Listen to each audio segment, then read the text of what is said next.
Back into the thick of things here at this rookie draft. At the 301, it's Troy Franklin, adding to a really nice close to the last 5 picks of the second. But getting Troy Franklin here as the wide receiver 14 is incredible value. This is an A pick for me. You're talking about a guy that reunites with Bo Nix, and I'm not even the biggest Troy Franklin guy, but this is as reasonably projectable and the upside, the trajectory that could be there with the Troy Franklin.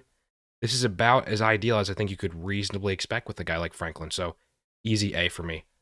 Blake Corum here at the 302 to a team that really doesn't have much to speak of at the running back position at all going into this rookie draft. And look, I like the value adding a Blake Corum who is absolutely at least a high value handcuff. And I think that is what his effective role will be. I know people are talking about, oh, it's over for Kyren Williams. I don't really think that's the case. I think, if anything, okay, sure, Blake Corum comes in on a cheap 4-year rookie deal. You're going into the final 2 years of Kyren Williams' deal, which obviously NFL teams are going to make the most of that. If you believe that they're not going to, I don't know what to tell you. If you don't think they're going to at least trust in Kyren Williams, maybe not to the insane upwards of 80+% of the time, multiple games last year, but Kyren Williams, he still has upside, but so does arguably Blake Corum. At the 302 here, this is where the next batch of running backs I think should be coming off, and with Blake Corum, I'm very much worthy of this. For me, it's a B+ pick. Roman Wilson here at the 303, talking about a guy that goes top 100 NFL draft, going to the Steelers, and look, talk about opportunity. There's only George Pickens, and George Pickens, we know he's really not the most volume type guy. And I think Roman Wilson could absolutely get some volume from possibly Russell Wilson early on, and maybe it ends up being Justin Fields. Obviously, now it's crazy. You're talking about Jalen Warren, his teammate, now saying Justin Fields in the kickoff role. That would just be something else. But Roman Wilson, we're talking about a guy that out of Michigan had a nice pre-draft process, and as a wide receiver too in that Steelers offense, I think there's some reasonable upside to possibly project here at the 303. That's a solid A- pick for me with Roman Wilson here at the 303. Jalen Wright here at the 304. I think right at the 304 here is okay, decent draft capital. I'm not in love with this pick. At the end of the day, people loved Jalen Wright, and his pre-draft process is a really big riser, a sleeper, so to speak, in some sorts. And I think if there is a sleeper position, it's here at the 304, a guy that's, of course, going to the Dolphins. There's absolutely some upside there, but I think he's going to be that third fiddle in that running back room for next year and possibly beyond, depending on how long Raheem Mostert stays there. Or look, injuries with both those guys ahead of him. So that's the theme with these running backs here. You're only one injury away from really being relevant. So at the 304 here, I think it's a solid pick. I'll give it a B. Awesome pick, Bucky Irving, in terms of, look, going to the Bucks, it's a bit of a blank slate. Dave Canales no longer there. The guy that gave Rachaad White all that volume, obviously he wasn't even the most efficient. He's no longer there. So Bucky Irving, I think, has some solid footing to potentially earn his way into some opportunity. So I like the Bucky Irving pick here. If we're going right B, for me, Bucky Irving, it's a B+ type pick. There is certainly some upside there. And at the 305 in the mid third here, what are you really asking for? I think in this class, it's still some notable projectability here. And at the 305, I think it's a solid pick. Jatavian Sanders, JT Sanders here at the 306 for a tight end in a tight end premium format. I think being Bryce Young's tight end 1 potential primary target. Look, you've got Leggett there, Leggett. You've got Adam Thielen, Deontay Johnson now.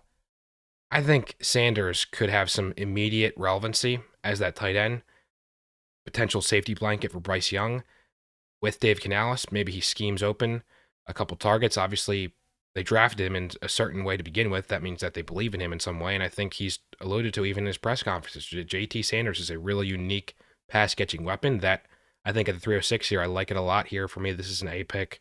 Javon Baker here at the 307, a guy that could possibly be, talk about primary weapons, who is there in New England.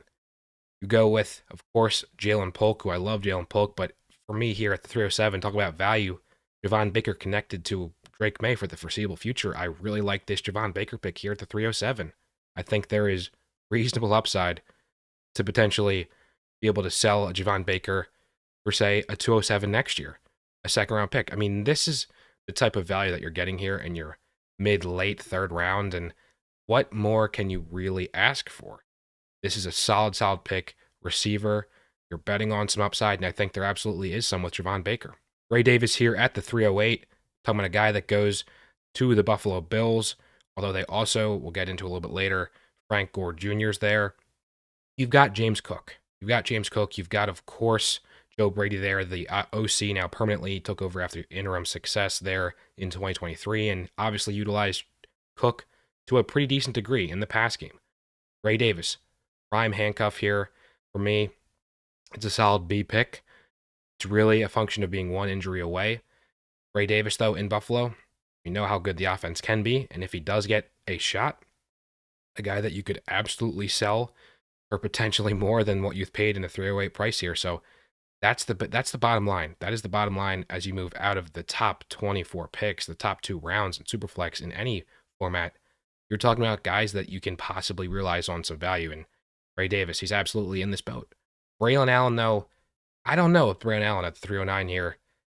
Obviously, second fiddle to a Breece Hall. I know people are even talking about, well, everyone's favorite sleeper in some sense at the running back position. It was Abanikanda this time last year, a guy that didn't really function or factor in too much at all. Well, because Breece Hall is such a dominant force and such an efficient force in that Jets offense.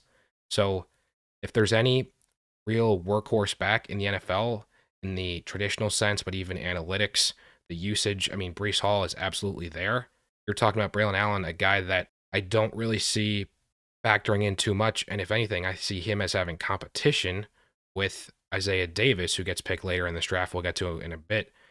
Braylon Allen versus Isaiah Davis, I think that's a true battle. And I'm not saying Braylon Allen's a shoo-in to win that over Isaiah Davis. And potentially Braylon Allen, maybe I'm going way off the cliff here, but I could see him being released at some point, not me even making the roster, being a practice squad guy. Braylon Allen, though, you're still talking about a guy that could make the roster. Obviously, he got some draft capital. I think for me, it's a C plus pick with Braylon Allen here. I just think you have to be mindful of what could happen. Obviously, projectability. I just don't like how he's got to deal with Isaiah Davis. Tez Walker here at the 310, talking about a guy that could be Baltimore's number 2 behind, of course, A. Flowers, but look, totally different profiles physically. And with Tez Walker out of UNC, obviously had an interesting season dealing with the NCAA, some really weird suspension-related things. Finally got his waiver cleared to play mid-season. Had an interesting start to the pre-draft process, tough week in Mobile at the Senior Bowl. With Tez Walker, you're talking about a guy that here at the late 3rd round, I like the upside. This is for me an A pick, as is Audric Estime here at the 311. It's an A plus pick for me with Estime. You're talking about a guy that I think could really figure in that offense early.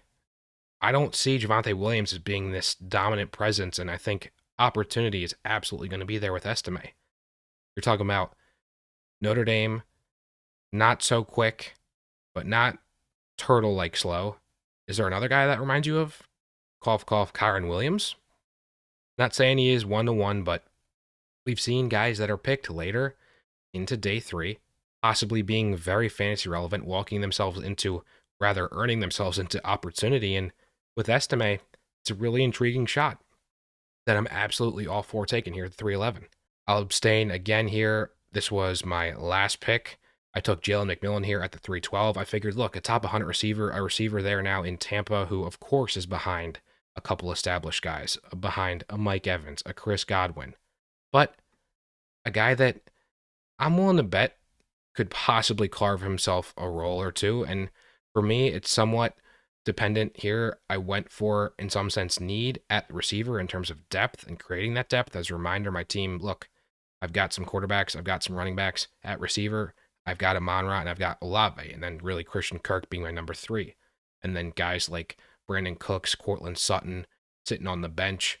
So McMillan, I wanted to add a receiver here, and I was happy with how the board played out. I'm getting some value there in Tampa's new presumed wide receiver 3. Going in the 4th round here. At the 4th round, we have Rattler at the 401 here. Look, I think the Saints are a great landing spot, and in Superflex formats here in the 4th round, this is a solid A- pick. I'm not going to give it quite more than that. I know you can say I'm biased, South Carolina. With Rattler, there is an opportunity to potentially seeing a game, seeing a start or two. You think about 64-plus quarterbacks year over year. Rattler, I like the upside. Derek Carr, what if the Saints are 3rd, 4th in that division this year? Derek Carr not playing incredibly well. Absolutely an opportunity to see a Spencer Rattler early and potentially play himself into a larger role. So a quarterback pick here at the 4th, it's an A- for me. Kamani Vidal, 402 here. A guy that out of Troy really undersized guy, at least in terms of height, but not in terms of BMI. He's a brick house, 200 plus, 210 pounds for a guy that's 5'7" and change. It's crazy.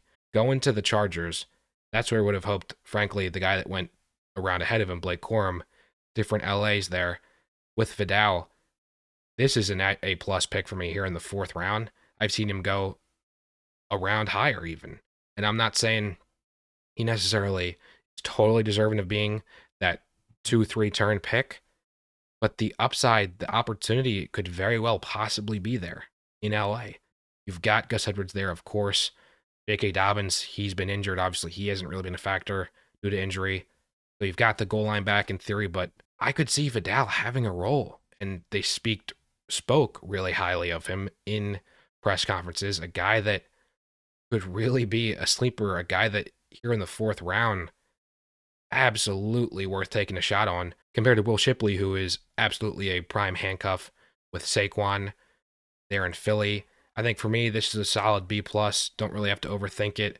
A guy that could be somewhat relevant in the event of an injury or two, but other than that, the upside, not quite there, but certainly the RB2. Isaac Guerendo at the 404. For me, it's a B. I think Guerendo, of course, you've got Elijah Mitchell there.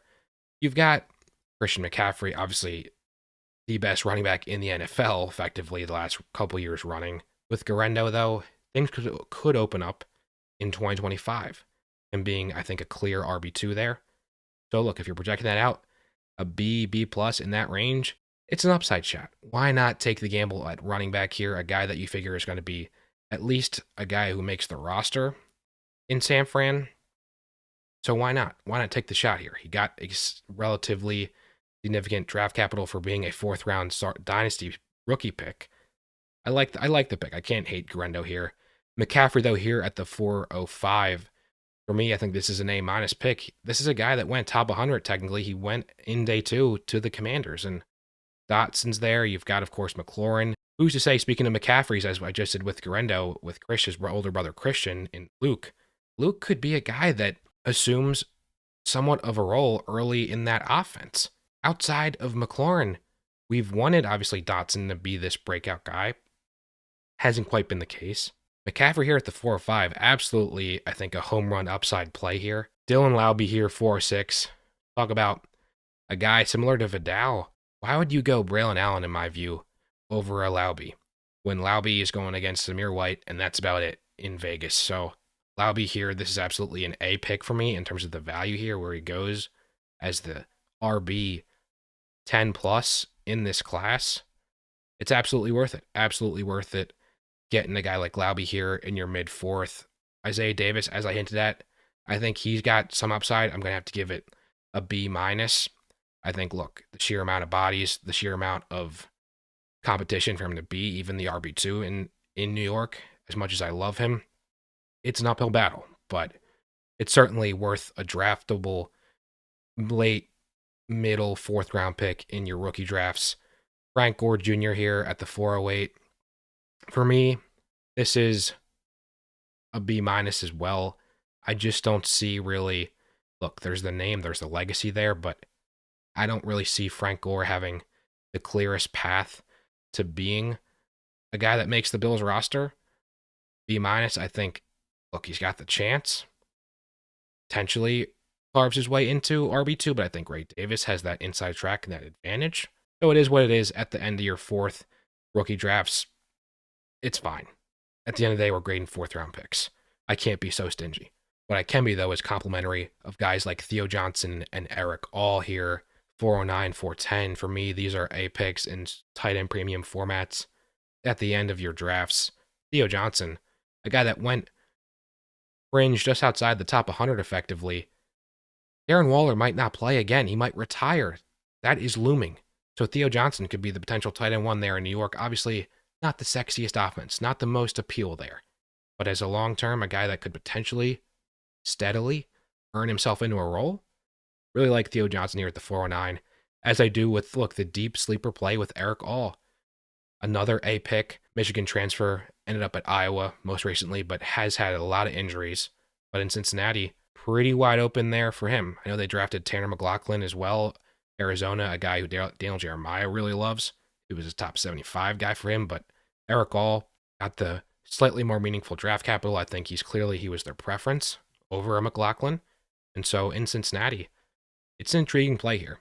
For Evan Jordan here at the 411, you had that right. Lesson, please have notifications on, at least for this weekend of your fantasy calendar. Don't let auto draft hit you. Rounding out Mr. Irrelevant, Jacob Cowing here at the 412.